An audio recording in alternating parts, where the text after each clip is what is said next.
This is J. Krishnamurti's sixth public talk in Ojai, California, 1949.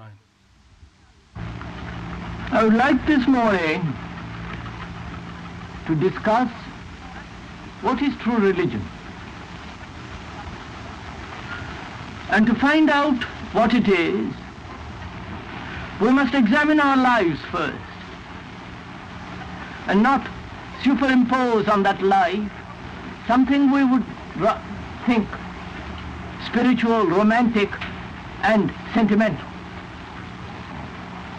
So let us examine our lives to find out what we mean by religion, and if there is a means of finding out what is true religion. First of all, most of our lives are in conflict. We are in pain, we are in sorrow. Our lives are boring, empty. And there is always death and the innumerable explanations. And there is routine, a constant repetition of habit. Taken as a whole, it is painful and tiresome, wearisome, and sorrowful, which is the lot of most of us. And to escape from that, we turn to belief, to rituals, to knowledge, to amusements, to politics, to activity. Any form of escape from our daily, tiresome, boring routine.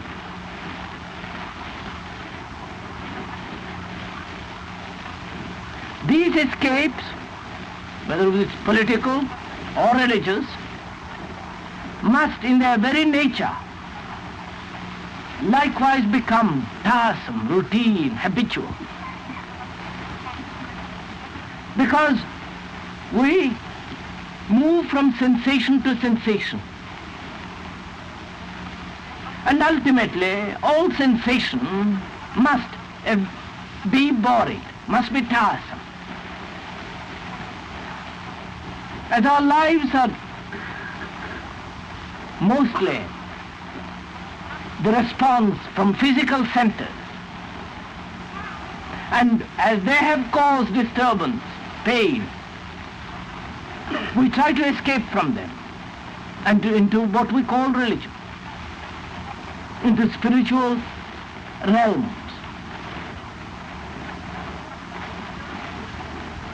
Now, as long as we are seeking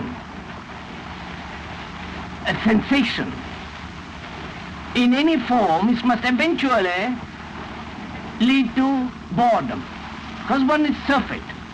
One gets tired of it.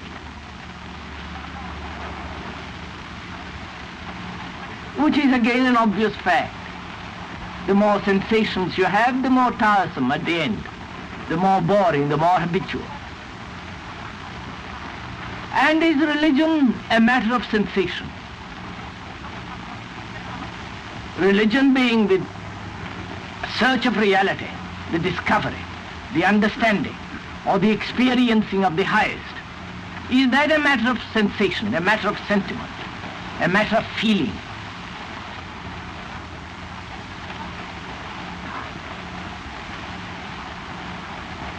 And to most of us, religion is a set of beliefs, dogmas, rituals, organized formula of belief and so on, in which there is the constant repetition of certain rituals, certain formulas. If you examine those, you will see again they are the outcome of the desire for sensation. You go to churches or temples or the mosque, and you repeat certain phrases. You indulge in certain ceremonies. They're all stimulating. They give you a certain kind of sensation. and one is satisfied with those sensations, giving them a noble name, but they are essentially sensations. And one is caught in those sensations. One likes those impressions, the feeling of being good.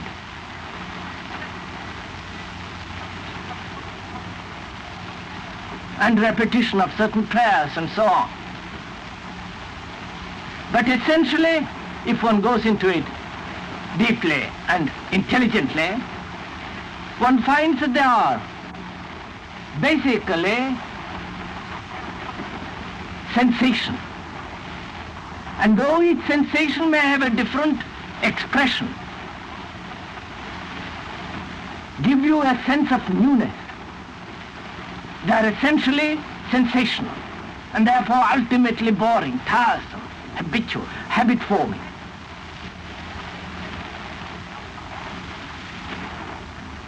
So obviously, religion is not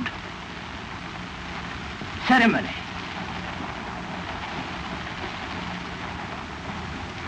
Religion is not dogma. Religion is not the continuation of certain tenets or beliefs inculcated from childhood. Whether you believe in God or you don't believe in God does not make you a religious person. Belief does not make you a religious person, shall it?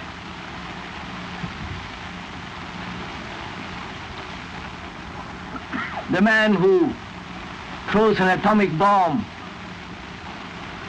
and destroys in a few minutes thousands and thousands, he may believe in God. And the person who leads a dull life and who also believes in God, surely they are not religious people. Or the person who does not believe in God. Surely, therefore, belief has nothing to do with the search of reality, which is religion, and the discovery and the experiencing of that reality directly. It is the experiencing of reality that is religion. And it does not lie through any organized religion, through any church, through any knowledge, either Eastern or Western. It is that capacity to experiencing directly, to experience directly, that which is immeasurable, which is not to be put into words, and that cannot be experienced so long as we are escaping from life which we have made it so dull, so empty, so a matter of routine. And life has become a matter of routine, which is relationship, has become a matter of routine, because inwardly there is no creative intensity. Because inwardly we are poor. Therefore outwardly we try to fill that emptiness. Through religion, through amusement, through knowledge, through various forms of excitements.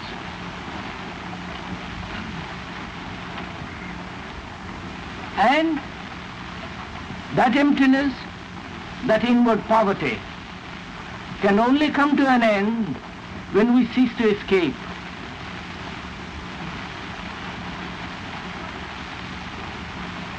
And we cease to escape when we are no longer seeking sensation.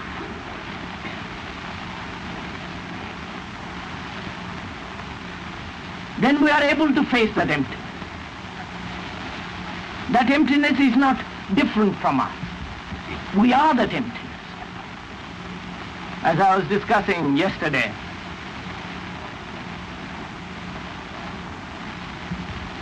thought is not different from the thinker.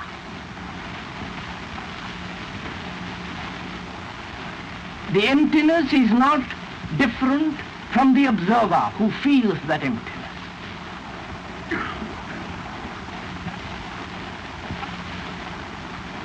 The observer and the observed are a joint phenomenon. And when you experience that directly, then we will find that thing which we have dreaded as emptiness, which makes us escape into various forms, including religion. They cease, and we are able to face it and be that. It is because we are not capable of understanding the significance of escapes,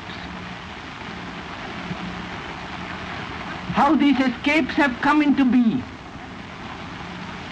and we have not examined them, gone into them fully.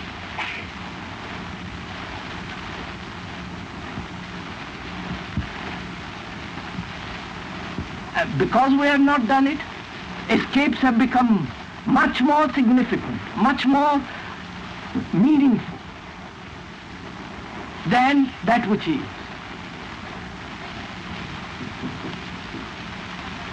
Because the escapes have conditioned us.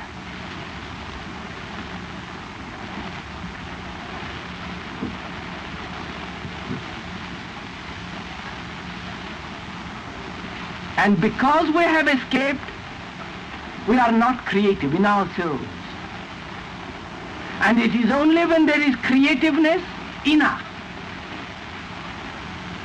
that is the experiencing of that reality constantly, not continuously. So there's a difference between continuity and experiencing it from moment to moment. That which continues decays. That which is being experienced from moment to moment has no death, no decay. If we can experience something from moment to moment, it has a vitality, life. If we can meet life anew all the time, then in that there is creativeness. But to have an experience which you desire to continue, in that there is decay.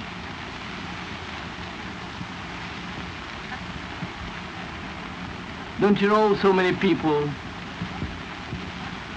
who have had some kind of pleasurable experience, and they want that experience to continue. So they go back to it. They revive it. They look at it. They long for it. They're miserable that doesn't continue. And therefore there is a constant decaying process in there, a rotting process. Whereas if there is an experiencing from moment to moment, there is a renewal. It is that renewal that is created. And you cannot have that renewal, that creative alone,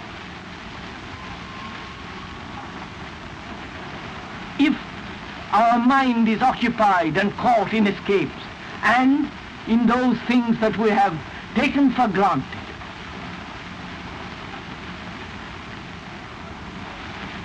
That's why one has to re-examine the whole set of values that we have gathered.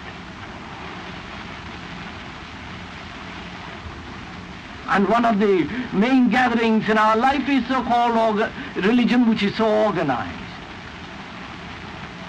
And we belong to these various organized religions, or groups, or sects, or societies, because it gives us a certain sense of security. To be identified with the largest organization is satisfactory, or to the smallest. It is only when we are capable of re-examining all these influences which are conditioning us, which help us to escape from our own boredom, from our own emptiness, from our own lack of creative responsibility and creative joy. It's only when we have examined them and come back and having put them aside, face that which is, then only, surely, we are capable of really going in to the whole problem of what is true. Which means, in doing that, there is a possibility of self-knowledge. This whole process is self-knowledge.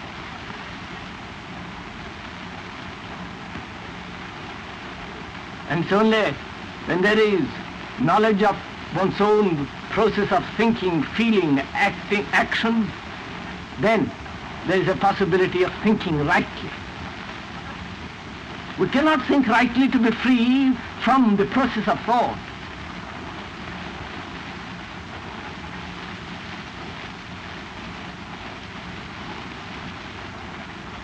And to be free, one must know oneself.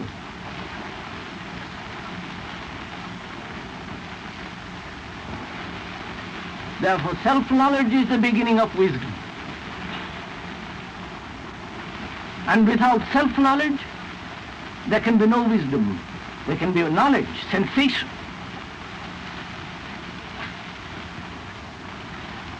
But sensation is soon wearisome. Wearying boredom. And that which is eternal wisdom can never be decayed. It can never come to an end. Will you please carefully explain what is true meditation? There are so many systems of meditation. Are they really varied basically, or are the variations due to personal idiosyncrasies of their proponents? Will you please explain carefully what is true meditation? There are so many systems of meditation. Are they really varied basically, or are the variations due to personal idiosyncrasies of their proponents?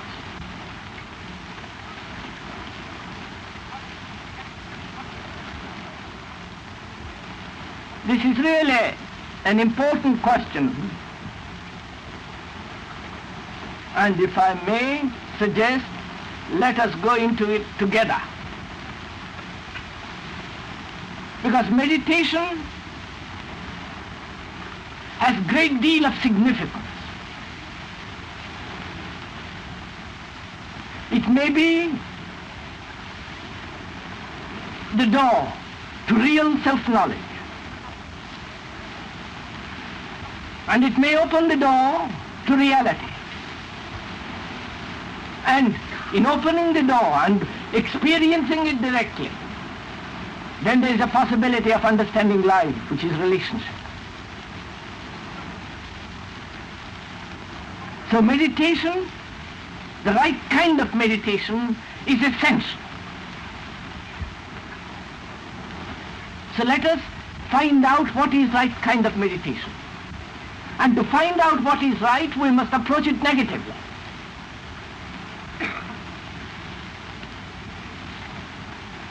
Merely to say this is right meditation will give you only a pattern which you will adopt, practice, and that will not be right meditation.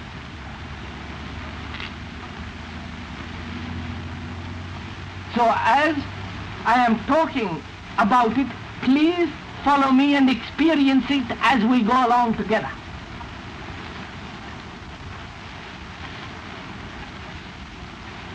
Because there are different types of meditation. I do not know if any of you have practiced them or have indulged in them, gone away by yourself in a locked room, sat in a dark corner, and so on, so on. So let us examine the whole process of what we call meditation.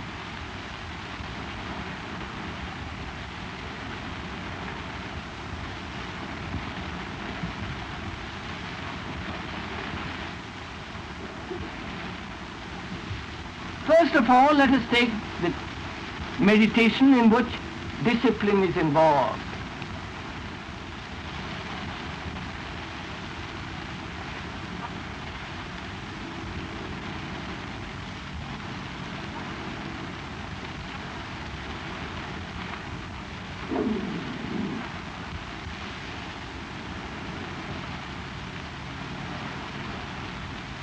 Any form of discipline only strengthens the self.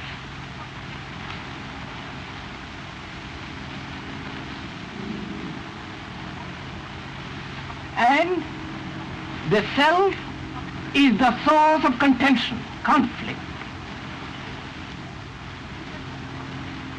That is, if we discipline ourselves to be something, to be, as so many people do, this month I am going to be kind.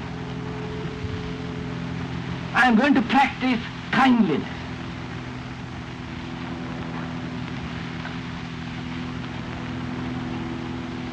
Such a discipline, such practice is bound to strengthen the me.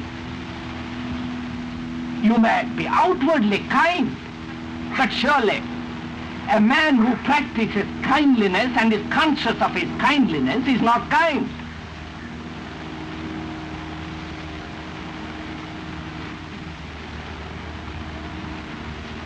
So that form of meditation, which people call also meditation, is obviously not the right kind.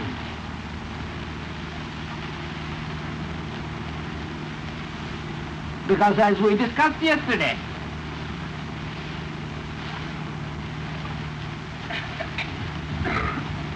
if you practice something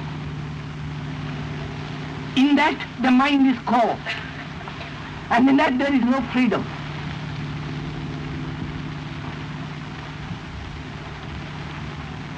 but since most of us desire to acquire a result, that is, to be kind at the end of the month, or the end of a certain period, because ultimately teachers have said you must be kind in order to find God. And your desire is to find God as the ultimate source of your security and happiness, so you buy God through kindness.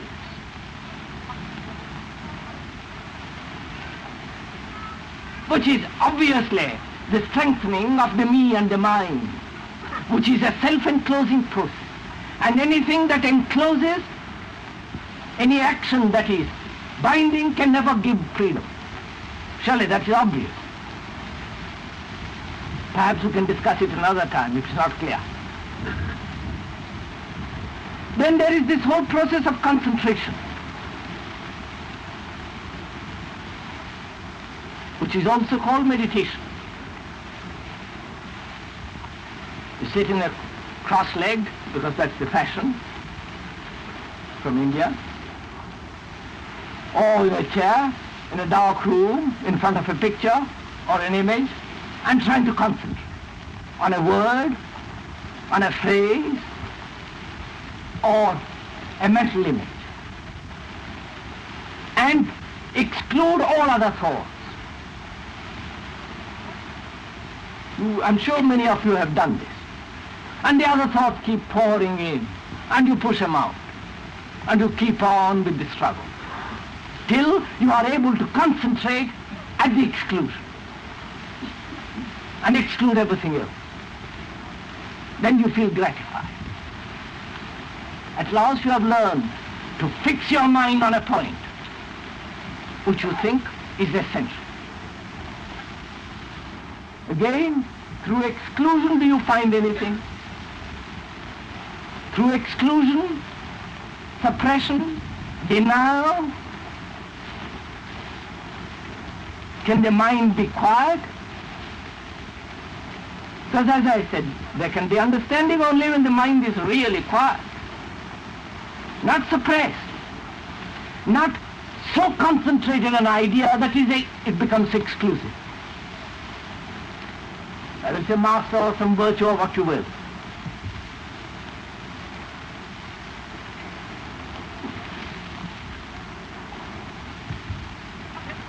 Through concentration, fixation, the mind can never be quiet. Superficially, at the higher levels of consciousness, you may produce enforced stillness. Make your body perfectly still, your mind very quiet, superficially. But that surely is not the quietness of your whole being.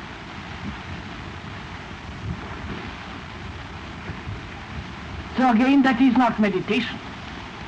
That's merely a compulsion, putting on the brake, constant.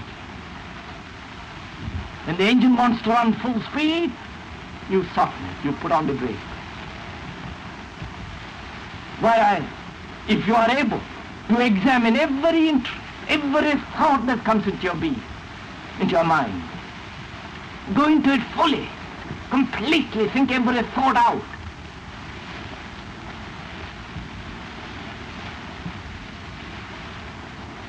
Then there will be no wandering of the mind, because the mind has found the values of each thought.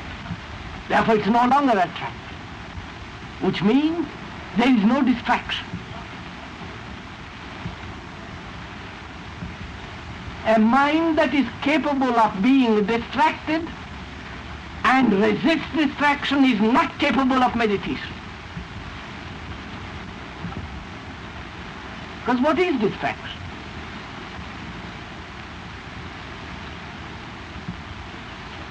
I hope you are experimenting with what I am saying, experiencing as I am talking to find out the truth of all this matter. It is the truth that liberates, not my words and your opinion.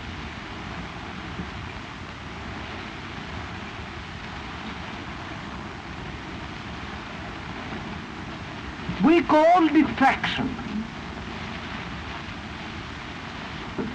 any movement away from that in which we think we should be interested.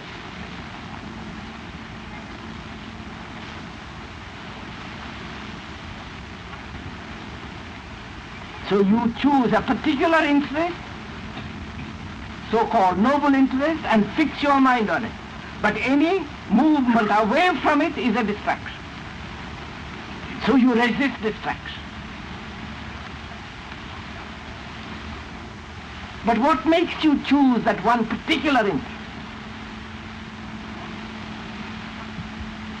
Obviously, because it's gratifying, because it gives you a sense of security, a sense of fullness, a sense of otherness. So you say, I must fix my mind on that. And any movement away from it is a distraction. So you spend your life in battle against distraction and fix your mind on something else. Whereas if you examined every distraction and not merely fix your mind on a particular attraction,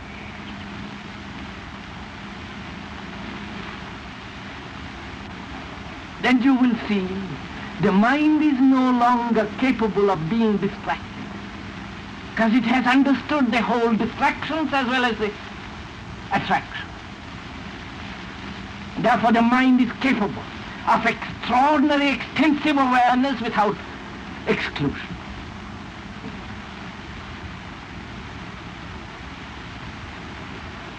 So concentration is not meditation.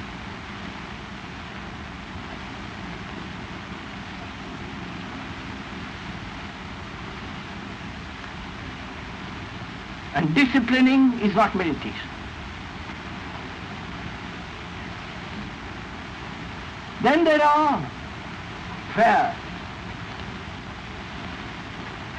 This whole problem of praying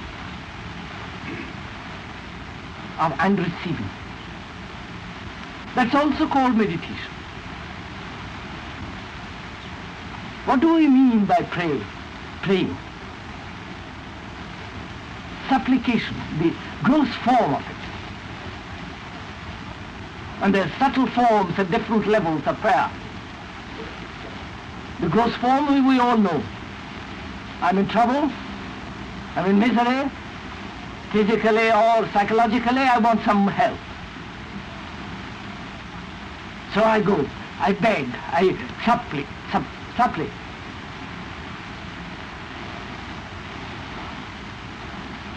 And obviously there is an answer. If there was no answer, people wouldn't pray. Millions pray. You only pray when you are in trouble, not when you are happy, not when there is that extraordinary sense of otherness. Now what happens when you pray?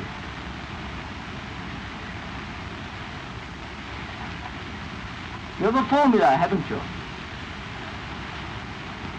By repetition of a formula, the superficial mind becomes quiet, doesn't it? You try it and you will see. By repeat a certain phrase or phrases or words, and gradually you will see your whole being becomes quiet. That is, your superficial consciousness is calm. And then in that state it is able to receive, isn't it, the intimations of something else.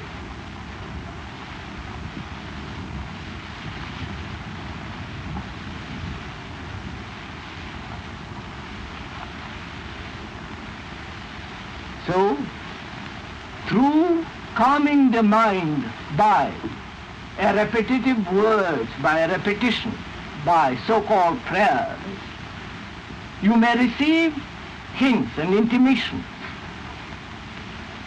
from not only the subconscious, from about you. But surely that is not meditation. Because what you receive must be gratifying, otherwise you will reject it. So your desire when you pray to, and thereby quieting the mind, is the result of the desire to solve a particular problem or a confusion or something which you have not solved, which gives you pain. Therefore you are seeking an answer which will be gratified. And reverse to that also is, because you say I mustn't seek gratification, I will be open to something which will be painful. The mind is so capable of playing tricks upon itself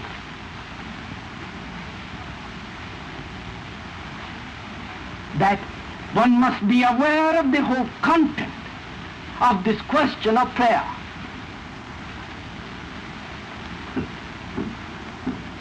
Still again, that's not meditation, is it? One has learnt a trick, how to quieten the mind, which it can receive certain answers, pleasurable or not pleasurable. But that's not meditation, is it?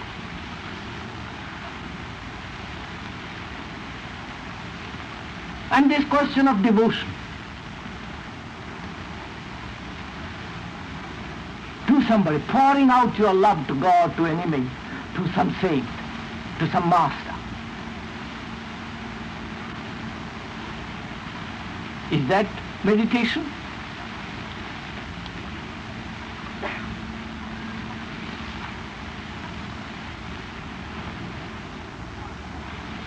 Why do you pour out your love to God?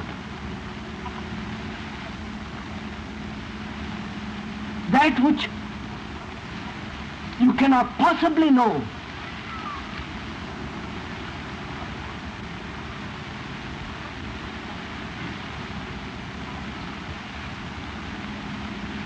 Why are we so attracted to the unknown and give our lives, our beings to that? this whole question of devotion,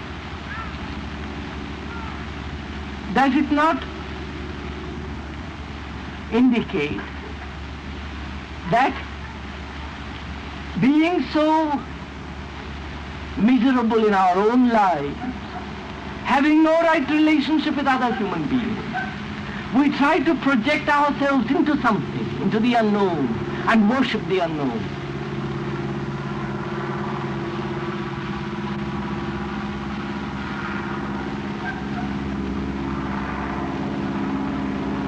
You know, those people who are devoted to somebody, to some god, to some image, to some master, are the generally most cruel people, obstinate.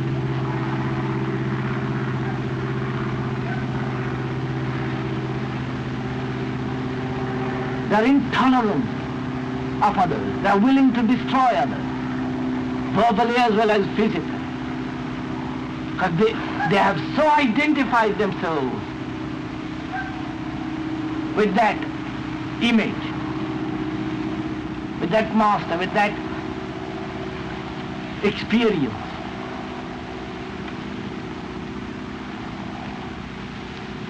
So again, the outpouring of devotion to an object, self-created or created by another, is surely not meditation. So what is meditation? If none of these things are meditation, discipline, concentration, prayer, devotion,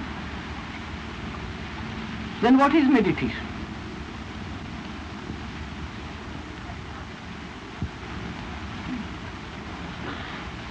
Those are the forms which we know, with which we are familiar.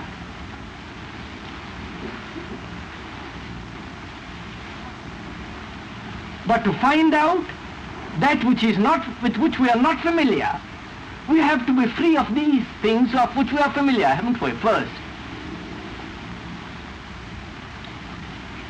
If this is not true, then they must be set aside.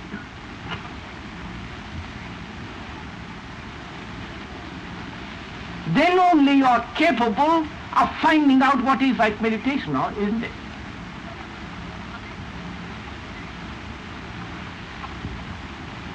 If we have been accustomed to the false value, to find out the new value, the old values must cease, must they not?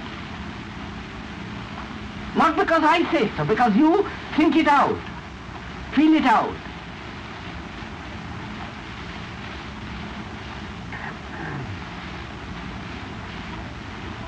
Therefore, if it is not these and they have gone, what have they left? What is the residue of your examination of these things? Do they not reveal the process of your own thinking? Surely. If you have indulged in these things and you see that they are false, you find out why you have indulged in them. And therefore, the very examination of these things reveal the way of your own thinking. Therefore, the examination of these is the beginning of self-knowledge, is it not?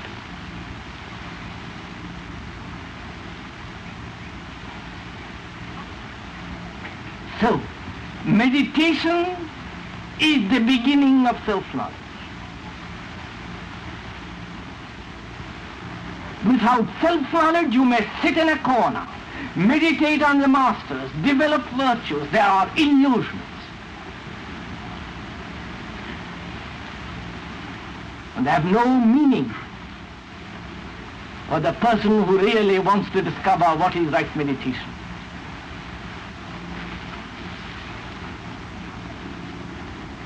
Because without self-knowledge, you will project yourself, an image, call it the master, and that becomes your object of devotion, for which you are willing to sacrifice, build, destroy,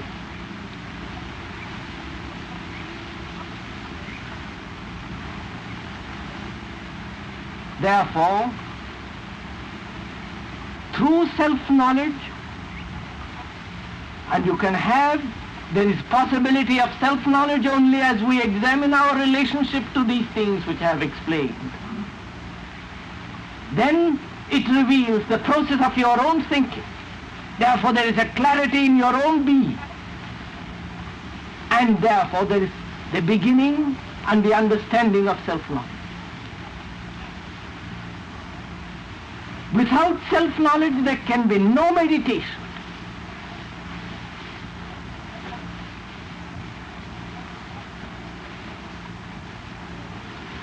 And without meditation there can be no self-knowledge. Not shutting yourself up in a corner, sitting in front of a picture, developing virtues, month by month, different virtues each month, green, purple, white and all the rest of it.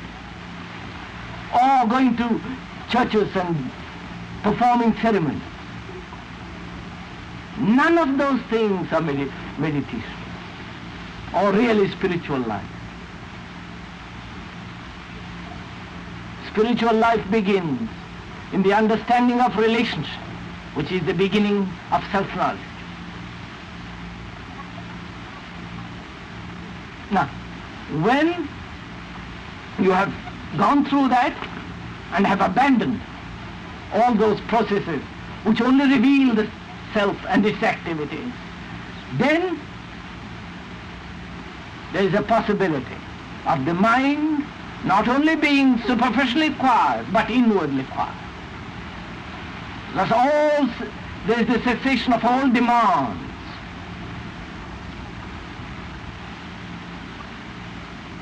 There is no pursuit of sensation. There is no sense of becoming, myself becoming something in the future or tomorrow. The master, the initiate, the pupil, the Buddha, climbing the ladder of success, becoming something. All that has stopped because all that is implied in the process of becoming.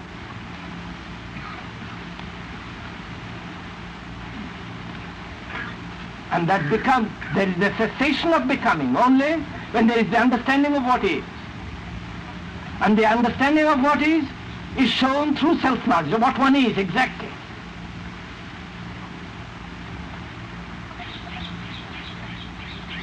And then, when there is the cessation of all desire,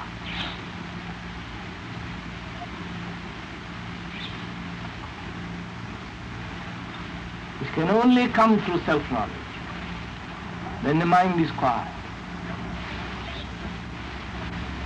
The cessation of desire cannot come through compulsion, through prayer, through devotion, through concentration. All these merely emphasize the conflict of desire and the opposites. And when there is the cessation of all this, then the mind is really still. Not only the superficial mind, the higher levels of the mind, but inwardly, deeply. Then only is it possible for it to receive that which is immeasurable. The understanding of all this is meditation, not just one part of it. Because if we do not know how to meditate, we will not know how to act. Action, after all, is self-knowledge, in relationship.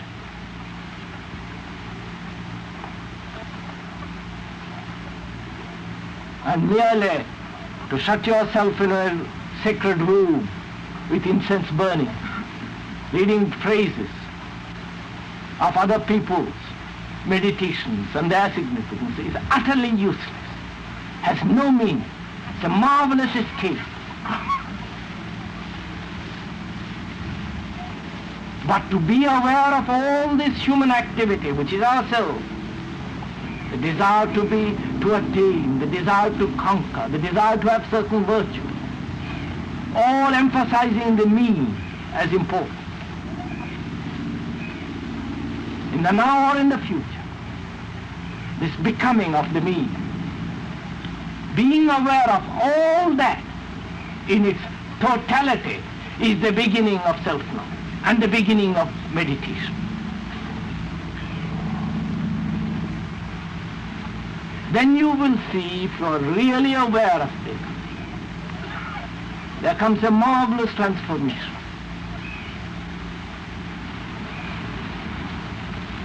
Which isn't a verbal expression,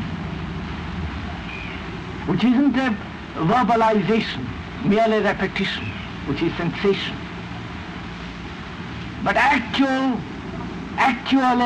really, vigorously there takes place a thing which cannot be named, which cannot be termed.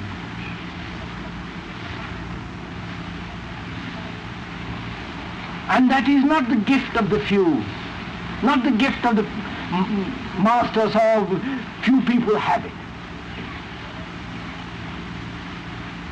Because self-knowledge is possible for everybody. If you are willing to experiment, try. You don't have to join any society and read any book or be at the feet of any master. Because self-knowledge liberates you from all that absurdity, stupidities of human inventions.